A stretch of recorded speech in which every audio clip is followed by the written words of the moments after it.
मैं जब भी उस नौजवान लड़के को देखता तो मेरा खून खौलने लगता। वह जब भी हमारे घर आता, मेरी माँ का उदास चेहरा खिल सा जाता। ऐसी खुशी तो उन्होंने कभी किसी के लिए नहीं दिखाई थी, जैसे कि वह आदित्य के लिए दिखाती थी। मैं जब घर में दाखिल हुआ तो वह चारपाई पे मेरी माँ के बिल्कुल करीब बैठा होता। मेरी माँ हंस हंस कर उससे बातें कर रही होती।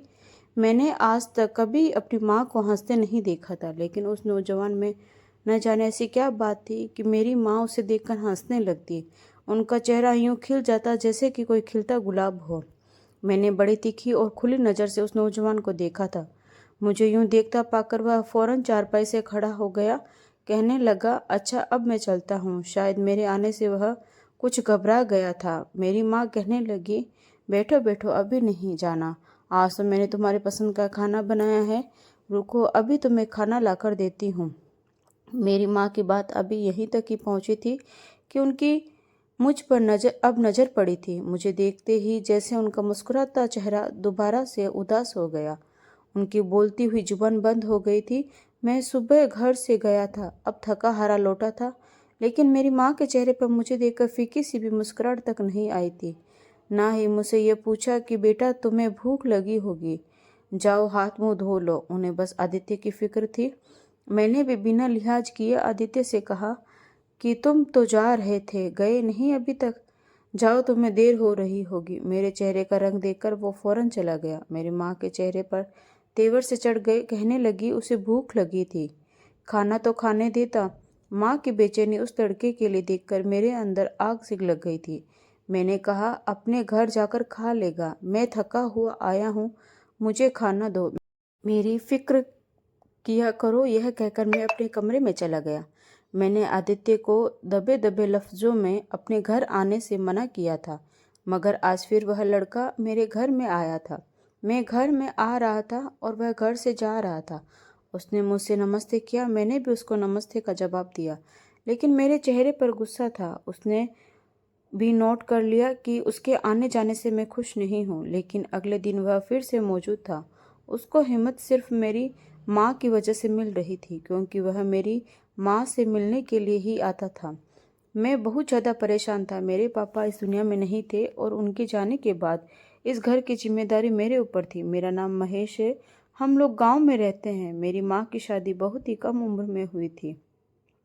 मेरे पापा अब इस दुनिया में नहीं थे, इसलिए घर की सारी जिम्मेदारी मेरे ऊपर थी। मेरी माँ को मैंने सारी जिंदगी उदास ही देखा, हमेशा रोते हुए देखा, कभी किसी बात पर खुश नहीं देखा। उनकी सारी जिंदगी गुजर गई, लेकिन उनकी आंखों में कभी भी सच्ची खुशी नहीं देखी। जब पापा इस दुनिया से गए तब भी उनकी आंखों में आंसू नहीं थे, पर चेहरे पर उदासी पहले से भी ज़्यादा थी। उन्होंने मेरी अच्छी परवरिश की थी, लेकिन कभी भी मेरे साथ हंसकर बात नहीं की थी। मैं अपनी माँ को खुश देखना चाहता था और अब मुझे आदत हो गई थी।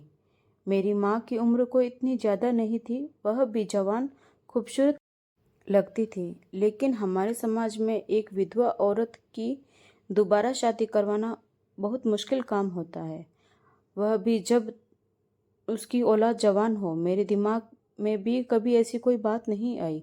एक दिन अचानक मेरे घर में एक लड़का आया जिसका नाम आदित्य था। मेरी माँ उसे देखकर खुशी से पागल हो गई। मेरी माँ ने कहा, यह मेरे कजिन का बेटा है, इसलिए मैंने उसे घर में आने दिया। मेरी माँ ने उसके लिए खाना बनाया और ऐसा खाना मेरी माँ ने आज तक नहीं बनाया था।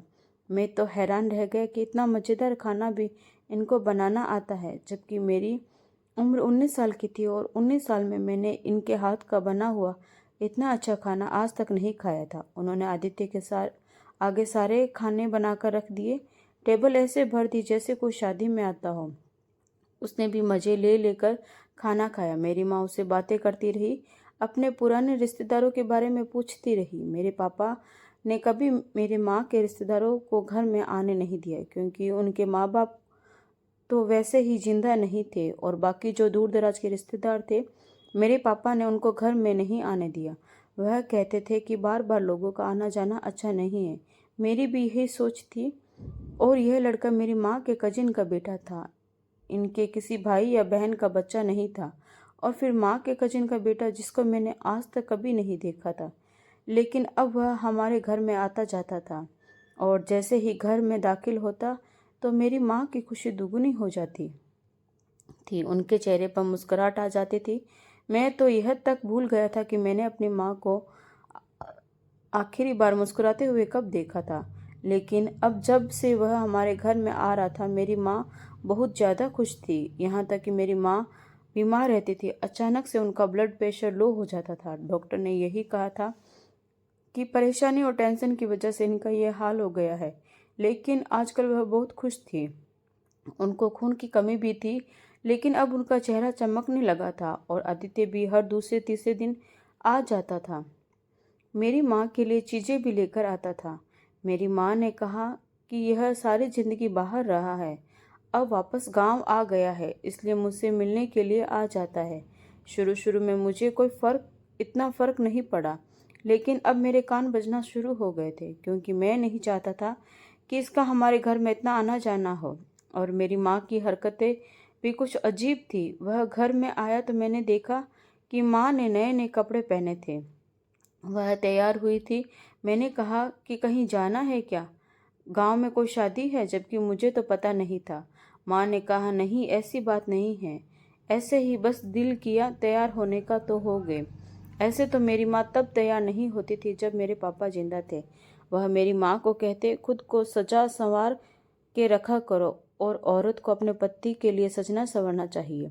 लेकिन उनकी ज़िंदगी में मेरी माँ ने उनको कभी कोई अच्छा दिन ना दिखाया, कभी तैयार नहीं हुई, बल्कि तैयार होना तो दूर की बात, अपने चेहरे पर मुस्कुराहट तक ना लाई। लेकिन आज तैयार थी। थोड़ी देर बाद आदित्य घर में दाखिल हुआ। तभी तो घर में खाने की इतनी अच्छी खुशबू आ रही थी। खाना भी पहले से ही तैयार था और दोनों ने एक ही कमरे में बैठकर खाना खाया, और मेरी माँ मुझे खाना देना भूल गई। जब मैंने खाना मांगा तो उन्होंने कहा कि खाना बनाया हुआ पड़ा है, बैठकर खा लो। मैं हैरान रह गया कि मेरी माँ को मेरी परवाह नहीं। पहले तो खाना ले लेकर मेरे पीछे पीछे भागती थी, अब वह थोड़ी देर बैठा, उसके बाद चला गया। जब वह चला गया तब मैंने अपनी माँ से कहा कि आजकल आप बहुत खुश लग रही हो, जब से आदित्य घर पे आ रहा है। मेरी माँ ने कहा, हाँ बिल्कुल, मैं बहुत ज़्यादा खुश हूँ, लेकिन मुझे यह सब कुछ ठीक नहीं लग रहा था। वह मेरी माँ के लिए बहुत सारे तोहफे भी लेकर आ रहा था, ऐसी चीज़ें जो माँ ने सारी ज़िंदगी ना तो पहनी थी और ना ही किसी से मांगी थी, और ना ही मुझे ऐसा लगता था कि उनको यह चीज़ें पहनने का शौक़ है। लेकिन अजीब बात थी कि वह जो चीज़ें लेकर आ रहा था माँ को बहुत ज़्यादा पसंद भी आ रही थी। माँ पूरा दिन घर में उसी की बातें करती रहती थी, कहती थी कि वह ऐसा है, वह वैसा है, वह बहुत अच्छा है। माँ की जुबान पर बस उसी का जिक्र होता था। पहले तो माँ हमेशा उदास ही रही और मुझसे ज़्यादा बातें भी नहीं की, लेकिन आजकल बातें करती थी। खाना पकाती थी तो खाना देते हुए भी, घर साफ करते हुए भी बस आदित्य का ही जिक्र उनकी जुबान पर होता था, और यह बात मुझे बहुत परेशान कर रही थी। बस पूरा दिन उसी की बातें होती रहती थी। एक दिन मैंने माँ से कहा कि उसका यहाँ पर आना जाना बंद करवाएं। इस बात पर मेरी माँ की शक्ल अजीब हो गई और उन्होंने कहा कि ये बात तुमने कैसे कर दी, वह मेरे कजिन का बेटा है। मैंने कहा कि कजिन का बेटा है तो क्या हुआ, आपका बेटा तो नहीं है, क्यों आता है वह इस घर में? और अगर आपसे मिलने आता है तो महीने बाद आए, 4 महीने बाद आए, 5 महीने बाद आए, यह तो हर दूसरे दिन हमारे घर आया होता है, यहाँ पर बैठता है, खाता है, पीता है। मेरी माँ ने मुझे अजीब नज़रों से देखा, जैसे समझ गई हो कि मैं क्या कहना चाहता हूँ। उन्होंने कहा कि उसका इस घर में आना जाना बंद नहीं होगा, नहीं तो मैं मर जाऊंगी। मेरी माँ ने न जाने यह बात क्या सोचकर कही। मुझे बहुत गुस्सा आने लगा कि अगर वह इस घर में नहीं आएगा तो मेरी माँ मर जाएगी। मेरी माँ ने कहा कि अब कहीं जाकर तो मैं खुश रहने लगी हूँ और तुम्हें मेरी खुशी से तकलीफ होने लगी है। मुझे मेरी माँ की बात बिल्कुल समझ नहीं आ रही थी। मेरा दिमाग उसी तरफ जा रहा था जिस तरफ जाना चाहता था। मेरी माँ की बातों का और कोई मतलब नहीं हो सकता था। वह क्या कहना चाहती थी? मैंने अपने दोस्त से इस बारे में बात की, लेकिन उसको यह नहीं बताया कि मेरे घर की कहानी है। मैंने कहा कि एक दूसरा दोस्त है जिसके साथ इस तरह के मामले चल रहे हैं। तुम क्या कहते हो? मेरा दोस्त पूरा दिन बाजार में ही बैठता था। उसको पता चल गया था कि मैं अपने ही घर की बात कर रहा हूँ, और उसने कहा कि यार देखो, उसकी माँ भी जवान है और कम उम्र में ही विधवा हो गई है, और जैसे तुम बता रहे हो कि पहले बिल्कुल भी खुश नहीं रहती थी, लेकिन आजकल बहुत खुश रहती है। बस मैं कुछ नहीं कहना चाहता हूँ, तुम अपने उस दोस्त से कहो उस इंसान का घर में आना जाना बंद करवा दो। मैं अपने दिल में सोचने लगा, यह तो मैं करने की कोशिश कर चुका हूँ, अब शायद मुझे खुद ही उससे बात करनी चाहिए। तभी एक दिन मेरे ऊपर कयामत टूट पड़ी। मैं घर में देर से दाखिल हुआ तो मैंने देखा कि माँ कमरे में बैठी और आदित्य भी आया हुआ है। मैंने समय देखा तो रात के 9 बज रहे थे। वह पहले भी आता था, लेकिन 9 बजे से पहले चला जाता था। अब उसका यहाँ पर क्या काम था? मैं माँ के कमरे में जाने लगा, लेकिन मेरी नज़र खिड़की से पहले ही कमरे के अंदर चली गई, और जो मंजर मैंने देखा, मेरी आंखों ने देखा, मैं वहीं शॉक्ड हो गया, क्योंकि आदित्य ने मेरी माँ की गोद में सर रखा हुआ था और मेरी माँ उसका सर सहला रही थी। दोनों की आंखों में आंसू थे। मैंने दरवाजे को जोर से लात मारी और मैं अंदर दाखिल हो गया, और मेरे मुंह में जो आया मैंने बोल दिया। आदित्य को उसकी कॉलर से पकड़ लिया और कहा कि तेरी इतनी हिम्मत हो गई, निकल जाओ यहाँ से। मेरी माँ मुझे रोकने लगी तो मैंने अपनी माँ को कहा कि आपको क्या हो गया है, क्या कर रही हैं आप, आपको शर्म नहीं आती? फिर मैंने आदित्य से कहा, क्या तुमने कहीं शर्म बेच रखी है? अपनी माँ की उम्र की बराबर औरत के साथ तुम इस कमरे में क्या कर रहे हो? मैं इस कदर पागल हो गया था कि मेरा दिल चाहा कि मैं आदित्य का गला दबाकर उसको जान से ही मार डालूं। इस इसकी हिम्मत कैसे हुई थी ये सब करने की?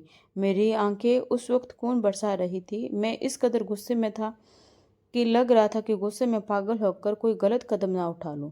मैंने अपनी माँ से कहा कि आप किस तरह की हरकतें कर रही हैं? कौन है ये लड़का? क्या ताल्लुक है आपका इसके साथ? मुझे यह भी नहीं पता कि आपका कजिन का बेटा भी है या नहीं। मैं बोलता चला जा रहा था कि मेरी माँ ने मेरे मुंह पर एक थप्पड़ दे मारा।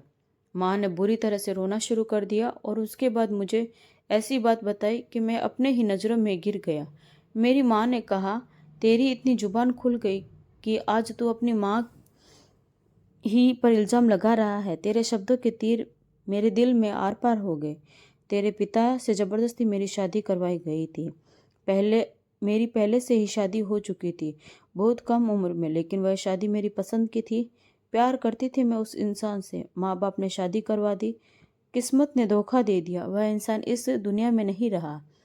यह उसी का बेटा है, और मेरी और उसकी पहली औलाद। मेरा पहला बच्चा, मेरा बेटा, जिसको मेरे ससुराल वालों ने मुझसे छीन लिया। मैं रोती रह गई, बिलखती रह गई, लेकिन उन्होंने मुझे वापस नहीं दिया। मुझे मेरे घर भेज दिया। माँ बाप ने खुद पर बोझ समझकर मेरी शादी तेरे पिता से करवा दी। भगवान ने फिर से एक बेटा दे दिया। तू मेरी गोद में आ गया तो मैं इसको भूल गई। फिर तुम्हारे पिता भी इस दुनिया से चले गए। मेरी ज़िंदगी में इतने दुख थे तो मैं कैसे मुस्कुराती। मैंने सारी ज़िंदगी रोते हुए गुजार दी। मेरे ससुराल वालों ने मुझे कसम दी थी कि मैं इस तक पहुंचने की कभी भी कोशिश नहीं करूंगी, लेकिन जब इसको मेरे बारे में पता चला तो ये खुद मुझ तक पहुंच गया। यह मेरा बेटा है, मेरा अपना बेटा। मुझसे मिलने के लिए आता है। मुझसे मिलने के लिए नहीं आएगा तो और कहाँ जाएगा? जब बिछड़ी हुई औलाद माँ से मिलती है तो माँ के चेहरे पर मुस्कुराहट ही होती है। वह खुश नहीं होगी तो क्या आंसू बहाएगी? इसलिए तो मैं खुश थी, क्योंकि अब मेरे पास मेरे दोनों बेटे थे। और तुझे पता है, यह ऐसा वैसा इंसान नहीं है, बड़ा अफसर बन गया है। मेरे साथ साथ तुझे भी यहाँ से ले जाना चाहता है। शहर में घर भी बना रखा है हमारे लिए। हम वहाँ पर रहेंगे। कब तक इस छोटे से गांव में बैठे रहेंगे? जिन लोगों ने मुझ पर अत्याचार किए उन सबको इसने जवाब दिया, तब कहीं जाकर मुझ तक पहुँचा। तुम्हारे भाई ई है। मुझे अपने ऊपर बहुत अफसोस हुआ कि मैं कहाँ से कहाँ पहुँच गया, और मैंने कैसी कैसी बातें सोच ली थी। मैंने माँ से माफ़ी मांग ली, उन्होंने मुझे माफ़ कर दिया। मैंने आदित्य को भी गले लगाया। आखिर फिर वो मेरा भाई था। जैसा माँ ने कहा था, वह बहुत अच्छा आदमी था। तभी तो वह हमें छोटे गांव से निकाल के शहर ले गया। उसने हमारे लिए बड़ा सा घर बनवाया और अब हम दोनों भाई मिलकर कारोबार करते हैं। मेरी माँ भी खुश रहती है। सबसे अच्छी बात तो यह है कि हमने अपनी माँ को खुश देखा, यह भी बहुत बड़ी बात है। मेरी माँ ने बड़े दुख झेले थे। 2 ससुराल मिले, दोनों ही बुरे। पति मिले जो छोड़कर चले गए, मेरी माँ जैसी किस्मत किसी की भी ना हो, लेकिन अब हम उन्हें हमेशा खुश रखेंगे। यह हम दोनों भाइयों ने इरादा कर लिया था और मेरी माँ आजकल बहुत खुश रहती है और उनको खुश देखकर हम भी खुश हो जाते हैं। इसलिए कभी भी बिना किसी जांच पड़ताल के कुछ ना सोचा करें। पहले सही से जांच पड़ताल कर लें। जो कुर्बानी मेरी माँ ने दी है, शायद बहुत सारी माएँ औलाद की खातिर ऐसी कुर्बानियाँ देती है। जब रिश्तों में गलतफहमी पैदा हो जाए तो बैठकर आपस में बात कर ले और गलतफहमी को दूर कर ले। ऐसा ना हो कि कुछ गलत हो जाए और रिश्ते टूट जाए और हकीकत पता चलने पर पछतावा हो, क्योंकि अक्सर जो कुछ आंखें देखती है और हमारा दिमाग सोचता है वह ठीक नहीं होता। सच कुछ और होता है। तो दोस्तों, आपको ये कहानी कैसी लगी? अगर कहानी अच्छी लगी हो तो प्लीज़ लाइक, शेयर और सब्सक्राइब जरूर करिएगा। तो मिलते हैं एक नई कहानी के साथ। धन्यवाद।